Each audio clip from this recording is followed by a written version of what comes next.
Hey everybody, welcome back to the Making Space podcast. I'm Jay, and as always, I am joined by my friends Benjamin Windle and Sarah Joy Prope. How are you guys? It's good to see both of you. Doing well. Good to see you. So good to see you, Jay and Sarah Joy. And here we go. We're at the end of our season. Amazing. Yeah, it's flown by. I know. It really has.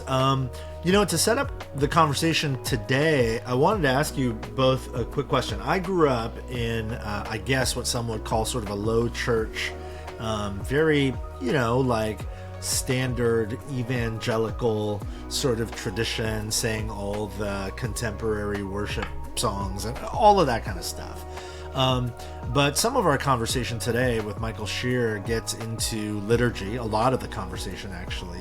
And I think for a lot of us, when we hear the word liturgy, we think high church, some people call it smells and bells or whatever. So I'd just be curious to know, I think we share similar church experiences in that way, but I don't know, have you guys had much experience in sort of high church liturgical spaces over the course of your life? Similar to you, Jay, I grew up in an evangelical, lower-ish church experience, I would say. But throughout my adult life, I did a stint going to Catholic Mass for a while. Also was involved with an Anglican church for a short bit as well. So I've gotten to experience some of those smells and bells, and I really appreciate just the rhythm that liturgy provides. And there's a lot of depth to it that I think, from the surface you can be unaware of. But as I've learned more about what some of these things mean, particularly for these high church traditions, they're very meaningful. So I've enjoyed that. That's cool. What about you, Benjamin? Similarly, these conversations on this podcast have been a widening of my perspective, and it's been really enjoyable. Part of my family history is actually Greek Orthodox. My heritage is Greek. And so growing up, definitely had exposure there to the Greek Orthodox Church. And, never actually was a part of the Greek Orthodox Church, but came to just understand a bit about who they are. And I'll tell you this, they're experts when it comes to church history. The fathers or priests or ministers are highly educated, intelligent. My experience there was they have a depth in areas that the kind of modern church that I had grown up in didn't. And so maybe in some ways we were doing things that they could learn from, but in a lot of other ways, actually, there were things that we could learn from them. I love that thought. I think in some ways it sort of summarizes my experience and my feeling when I experience liturgical, more sort of obviously liturgical settings where you said depth. Often I feel out of my depth because of a lack of familiarity, and at the same time, in my sort of out of depthness, I also sense such a depth there, as if I'm swimming not to say more sort of modern evangelical traditions are shallow. They're not. There's a lot of depth there too, to a certain extent. But there is a sort of historical depth, I think, when it comes to what we might consider more sort of obviously liturgical settings and environments and spaces. And that's a part of the conversation I have today with Michael Scheer, who is a designer, and he actually serves as the interim director of what is called the Center for Liturgical Art, which is an institute of Concordia University in Nebraska.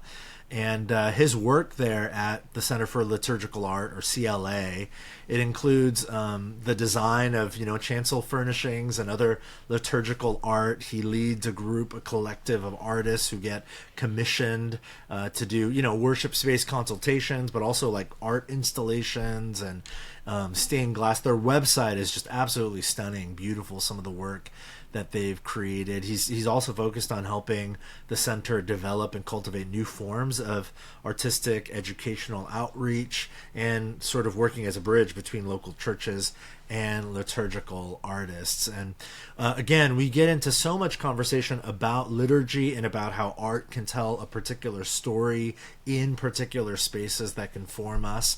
We talk about the truth being told through materials, which is just fascinating. Michael talks about using like real wood and real flowers and real materials to reflect the real beauty of God through creation. But I wanted to ask you guys before we get into the conversation. Michael says in the conversation, almost as an aside, that one of their philosophies when it comes to their artists creating liturgical art is that they don't try to cover up imperfection. And he kind of almost kind of says it as a side and then expands on it a bit later. And when he said it, it just struck me. He's like, oh, that is so against the grain of what I've sort of been taught as a church leader, that no, we need to like offer our best, and that our best actually means like really polished, well done, the imperfections sort of not hidden or covered, but just sort of like fixed or resolved, while also being vulnerable and authentic and all those sorts of things, to be sure. But I just wanted to ask both of you, when it comes to spaces, like physical church spaces, how does that resonate with you? This thought that, maybe we shouldn't try to cover up all the imperfections. Benjamin, I'll just start with you. Like, what sort of instinctively comes to mind for you? Jay, firstly, the Center for Liturgical Art, are you kidding me? The people that we've been able to meet, and be exposed to during this, it's just so I would not even imagine something like this exists. It's so fascinating to me, the breadth of the expression of the Christian space. So this is just a great conversation to have. And you mentioned truth through design. And I'm going to get to the imperfection comment. I've always thought that when it comes to fake plants in the auditorium, in the sanctuary. So if you're a pastor and you're listening to this right now, keep listening with your headphones. Just walk into your auditorium, throw out the fake plants, and then when members from your congregation complain, just email Jay, who loves receiving emails like that. He's on standby, ready to receive those. Imperfections, Jay. I got to say, though, real quick, on the plant comment, you got to have some windows then in your sanctuary to have real plants. Look at this, Sarah Joy. You care about the plants. You don't want plants to die. So it's part of the design, you know. Your empathy is coming through. Imperfections, Jay, I think this is about more than physical design. But let's talk about that. And I think it's also generational. So as you get older in a generational spectrum, I think that expectation that things are polished in a certain way is more normalized. But as we go younger in that spectrum, particularly down to Gen Z, there's more of a reaction where that can be perceived as being contrived, manufactured, or artificial. I have a bit of that myself, not just in a physical space, but if I see someone that is just emceeing a service, something as practical as that, and it's too good. That's the phrase I would use. It's too good. It's too polished. It's too smooth. Am I the only one? Sometimes you have that thing. It's called a cringe factor where you're like, it's too good for me. I'm not sure. I think the same thing can actually apply unintentionally to our physical spaces. Too good, too polished, too clean, too perfect.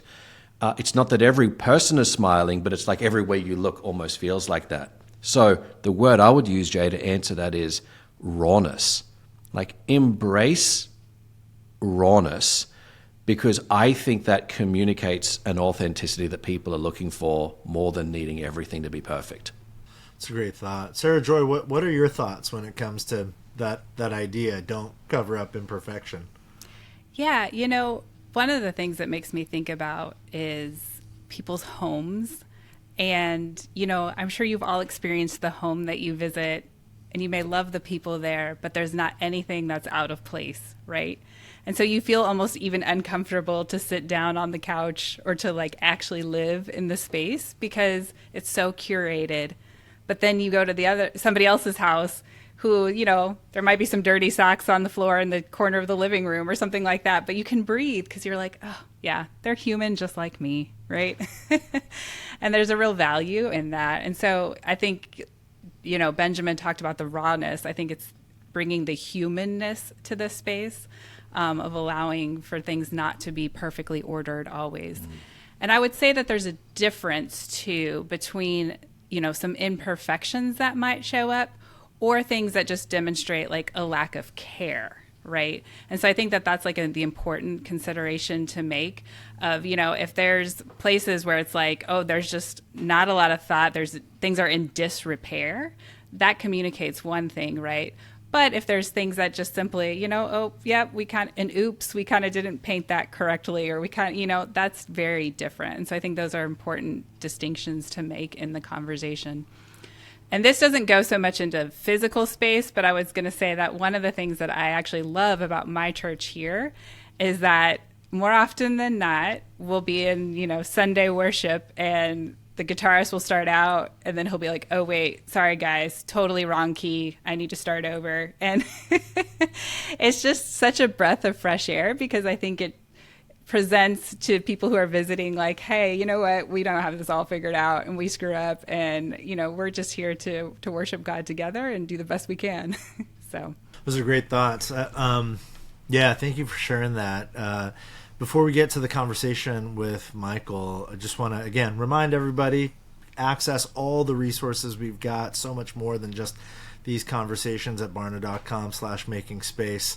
And yeah, this imperfection idea is so fascinating listening to both of you talk about it. We delve into it quite a bit more in this conversation, as well as so many other things that I think might be helpful to you as you think about your physical church spaces and how art might play a part in creating space for formation. So here is our conversation with Michael Scheer. Hey, Michael, thank you for joining us on the Making Space podcast. Yeah, happy to be here. We were talking before we hit record because I was just all over the website for the Center for Liturgical Art. And for our listeners, I would just highly encourage checking out the website. Obviously, it's such a visual experience. And, the website describes the center as committed to creating art for worship and witness while advocating for visual arts in Christian life and practice. We strive to share the importance of ecclesiastical art and the impact it has on our lives as Christians. So I want to ask you about that last part, I guess just high level, from your experience, through your perspective. Share certainly about the work of the center, but also what sort of impact does, art have on our lives as Christians as you've experienced it? Yeah, so the CLA really specializes in connecting churches and artists, and then working as a liaison, an advocate for both groups through the artistic process in creating art for churches. We provide some consultation services and those kinds of things, but really it's about creating those connections and making sure that churches have great art and artists have churches to do great work in. And we find that often, it's hard enough to make a living as an artist. It's even harder when you narrow that down into making a living as a liturgical artist specifically. And so if we can offer opportunities to artists who may want to work in a liturgical setting, but not necessarily as full-time artists, that's a great benefit for them and for the church. But yeah, all that kind of distills down to the vision of the CLA, which is really to be a voice for art in the church.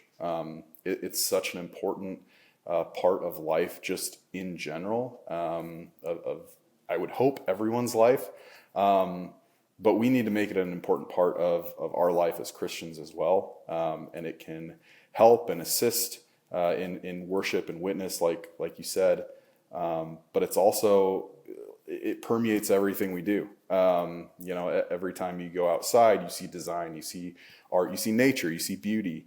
And we should strive to have those same things in a liturgical setting, in a way that is reflecting the beauty of God, and really gives us a meaningful interaction with with the visual arts in that kind of a setting.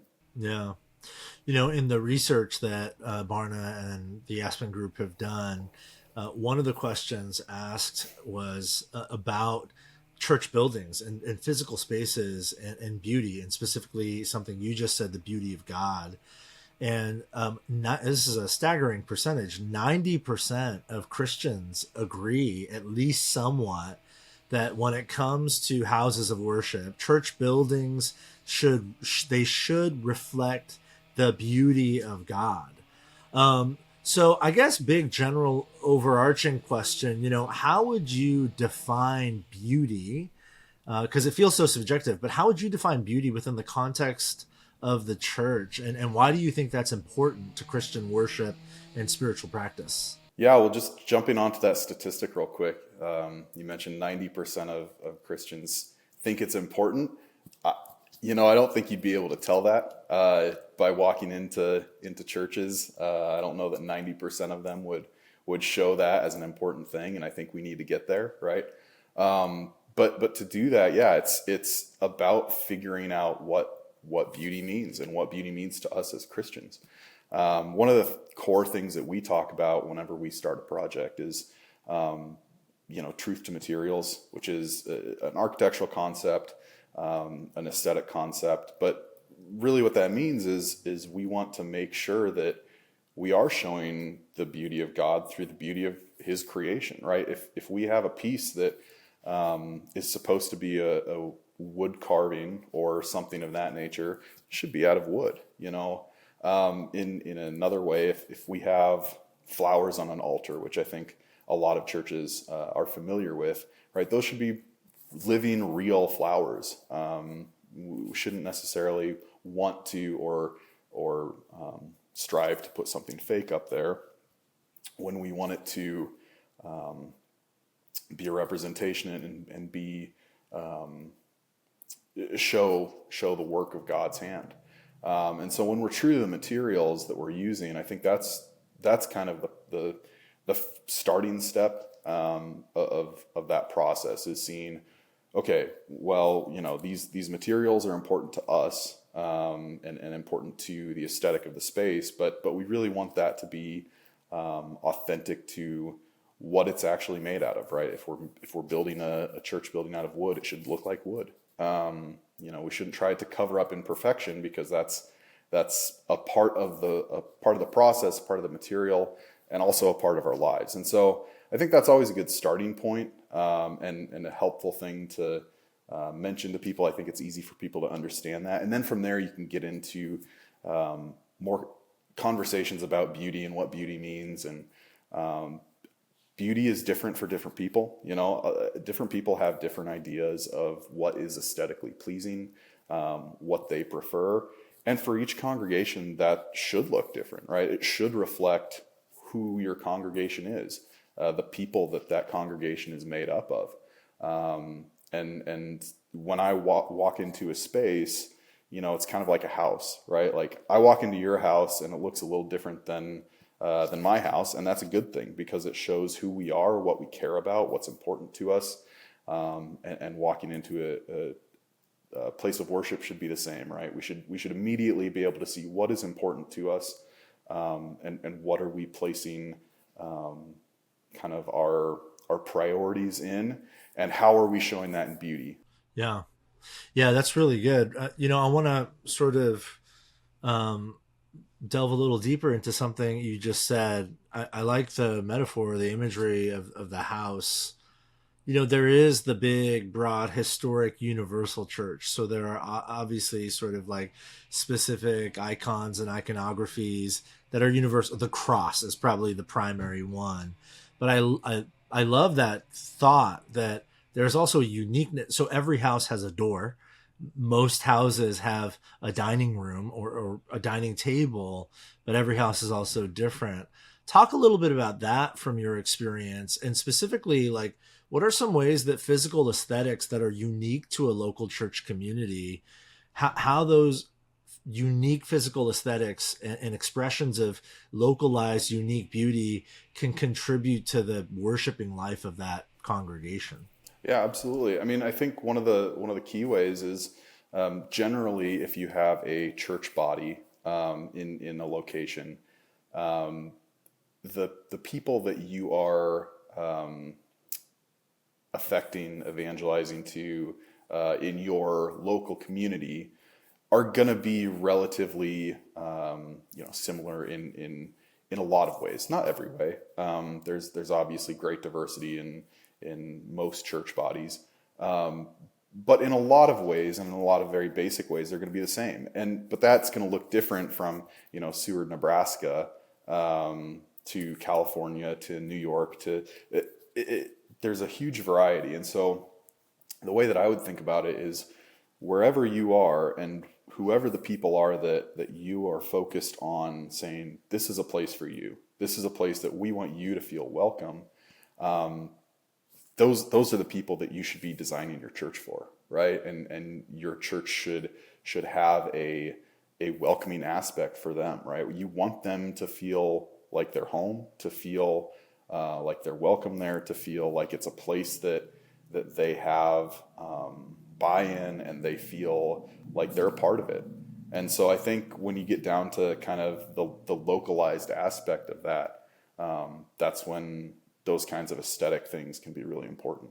Yeah, I love the concept of localizing art. One of my favorite things about going to a museum and strolling through and seeing pieces, there's always such a difference between being mesmerized by a piece because the visual experience is mesmerizing, but there is a whole nother level when I know the artist's story or the story behind the piece. It's like it localizes that piece into a particular context and brings it to life in a really special way. So I love that thought for churches.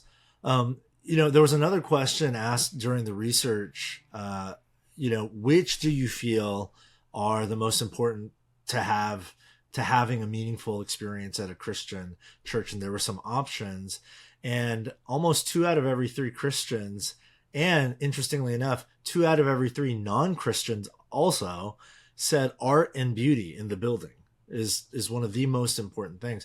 And also interestingly, younger generations are actually more likely to say this than older generations.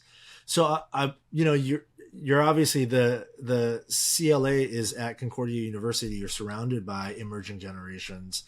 I just want to ask you about that. Have you noticed that amongst emerging generations, younger generations, a deeper appreciation for and desire and longing for art and liturgical art? And if so, would love to hear if you have any thoughts, like why do you think that is? What's it tapping into in younger emerging generations? Yeah, I think a big part of it is technology. And I was actually just reading an article about this today. That the technology that we have available to us, it takes us away from these community spaces, and it takes us into these areas where we think we're being social, right?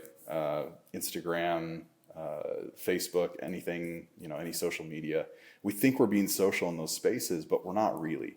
We're portraying what we want other people to see. We're not having authentic conversations. And so I think younger generations see that, and maybe even if they don't consciously recognize that that's what they're feeling, I think that there's a real need for those third spaces, those spaces that aren't work, they're not home, they're these spaces where we can gather in community, we can meet new people, we can talk about things that we care about, and I think that that's where that kind of comes in for the church to step in and say, we are that third space. But to do that, it needs to be an appealing space to be in. And it can't look like, Grandma Edith's garage sale, right? It needs to be this space that people want to come into and want to spend time there and want to feel activated. This is something that I'm really passionate about, is I think that worship should activate all of our senses. I'm fully into, if we want to use incense and And there's a reason why in a lot of services we have a lot of standing and sitting and kneeling and movement, right? It's activating all of our senses. And so for us to have that that activity and be fully engaged, not have our phones out, not have any kind of distractions, but even the distractions in church should be, if it's art that's distracting you, right, it should pull you back to what's important. So, art in church, that's a great thing to be distracted by. If you're sitting in a sermon and it's just kind of dragging on and you're thinking, when can I get out of here? It's nice to be able to have something that is in that space that you can be distracted by, but distracted in a way that draws you back to Christ and draws you back to the important thing about why you're there. I know I kind of rambled on a little bit there, but going back to kind of the third space idea, that's such an important thing right now, and especially coming out of COVID and coming out of online worship, which is great for what it is, but people, I think, feel that need to come back into community and have those spaces to interact with each other. And I think it's a great opportunity for the church to be that, but the church has to want to take that step too. Yeah, that's really good.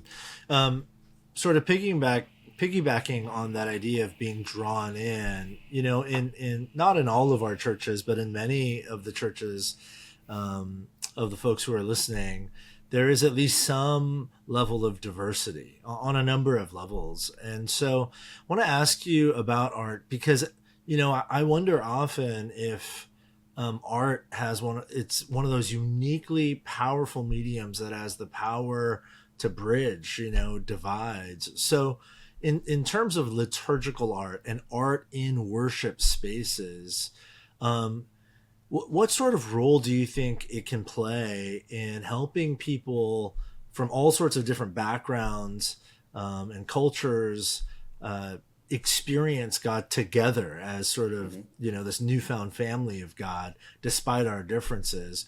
And what sort of role have you seen art play in sort of helping make that happen in church, in local church gatherings? Yeah, I mean, the biggest thing I'd say there is that the primary purpose for me of art in the church is education, right? I mean, aesthetics and beauty is hugely important, but education should always be the priority, right? It should always be used to teach in some way. And it has been used in that way for centuries. I mean, you go back to the earliest instances of stained glass, and that's what it was used for. We were creating these stories for, so that people could see who couldn't understand the service. They didn't understand Latin, right? They didn't have that service in their own language, but the church provided stained glass windows depicting stories from the Bible that these people could visually communicate with and visually understand and have that as a teaching tool. And so I think that's the priority for me is how can we teach through art? And we've seen that in a variety of ways in some of the stained glass projects that we've done. We have that and try to be very intentional with how we're teaching. But like I said earlier too, even if you're distracted, quote unquote, if you're focusing on those different things and those different things can help you think about different elements of faith, different stories, different things that you're struggling with. I mean, it's really kind of all encompassing that art in general provides that. And so art in the church is a natural place for that to exist, right? You're mentioning going through galleries and looking at art. I mean, that's why we go to galleries is we go to be confronted with questions, to learn things about ourselves, to look inwards, to think about ideas that are external from us, to think about things that we haven't approached before. And I think art in the church can serve the exact same purposes, top to bottom. Michael, I want to give you a moment. Maybe speak to church leaders, pastors who are listening, and they're saying, hey, I'm checking out your website. Looks beautiful. Looks amazing. I appreciate art. I go to art galleries too sometimes, but my church just, we're not a big church. We don't have a lot of money. We can't just commission, highly skilled artists to create original pieces for us. That's probably the majority of churches in America. So at a really practical level, talk to church leaders about how churches can begin to incorporate the arts as a whole more and more into its worship, and into its teaching and preaching life, discipleship practices, formation pathways, all again for the sake of fostering spiritual formation in the lives of our people. What does that maybe look like on a budget? What does that look like for churches that maybe have almost nothing that they can spend? What are some creative ways to engage the arts? Yeah, the first thing I'd say with that is, just don't be afraid of art. Don't be afraid of it as an idea, as a concept, as something that I think sometimes as Christians we can view art as kind of a boogeyman. That's something for the secular world. They've kind of taken over, and even though the church has been a patron of the arts for forever, now we're taking a step back because it's going places that we're not comfortable with. And so I'd say don't be afraid of it. Interact with that, engage with that. And that would just be the first word of advice. But I think practically, when we talk about what that looks like, bring it into your Bible studies. Have conversations about art and about how art interacts with faith and our faith, and how that kind of works, and have discussions about it. And that's a free way to interact with art, and can maybe build up some interest among the congregants. The other thing I'd say is I would be willing to bet that in most places, in most churches, there are craftsmen in those churches and artists in those churches, whether they consider themselves an artist or, they've just done carpentry for 40 years. That is a craft. And, there are certain ways that those people can get involved and can do things for the church as an act of service, that isn't going to cost the church a lot of money in terms of, bringing an artist in or commissioning this huge piece or whatever it might be, but can allow those people to create for the church and create with the church. And if there's a project that the church can do as a whole body and as a community building kind of project, I think those are great opportunities too. But yeah, empowering artists and craftspeople within the church is really important too. Yeah, I love the vision of seeing what's already there, and I totally agree with you. I've been surprised so many times just as a pastor over the years, coming, knowing a congregant for many years, and then all of a sudden coming to find out they're like this incredible painter or something, and I think just asking and leading with curiosity is such a beautiful way to discover the art that's already in your midst. Yeah. And it's like so fascinating to hear you talk about this from the perspective of someone who really lives in the arts, but also loves the church and believes in the mission of God through the local church. It's an intersection that I think, we need more and more people like you living at that intersection and pushing the church forward. So just as we wrap up our conversation, Michael, I just want to ask you, for the church leaders that are listening, you just gave some beautiful practical advice, but just high level, 30,000 feet, like, could you just give a final word of pastoral encouragement as church leaders began thinking about what the arts could mean and what they could be in our local church contexts? Yeah, don't be afraid of art. It can get messy. You're gonna have, once you dip your toes into that pool, you're gonna have conversations that are hard and challenging, and especially as you dig into kind of a lot of contemporary art. But art that was made 500 years ago was contemporary 500 years ago, and so it's worth having those conversations. It's worth talking about. It's worth discussing, what's right for our church. How do we want to engage with the arts? the church in recent years has been really great at engaging with music, and I think that's been a real strong thing for the church. But I would say the visual arts can be up there too.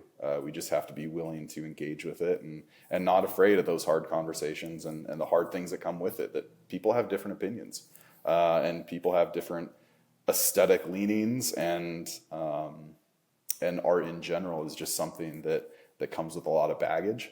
But it's a great opportunity for us as the church to dig into that and talk about and discuss and create and just be involved in art and in that process. So good. That's such a good word. Michael, thank you for everything you're doing to move the local church forward and to advocate for artists. And thank you for joining us today on the Making Space podcast. Yeah, thank you. It's been a pleasure. Thank you guys again for joining us for another episode of the Making Space podcast, and not just another episode, but the final episode of this season of the Making Space podcast. Thank you for being on this journey with us. Our hope and prayer has been that these conversations have been inspiring and informative and equipping and all those things, but mostly like helpful to you as a church leader and as a pastor as you think about the intersection of your space and the formation of your people, the people you love and serve.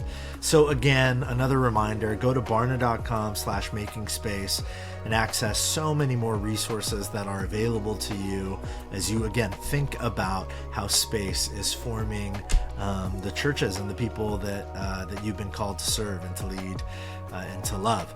And lastly, if this season of the podcast has been helpful or encouraging to you, then leave a rating or review, share it with a friend, and that's a tremendous help to us. Thank you again for joining us on this season of the Making Space podcast. It has been an absolute joy and privilege to be on this journey with you, and we hope to talk to all of you again very soon.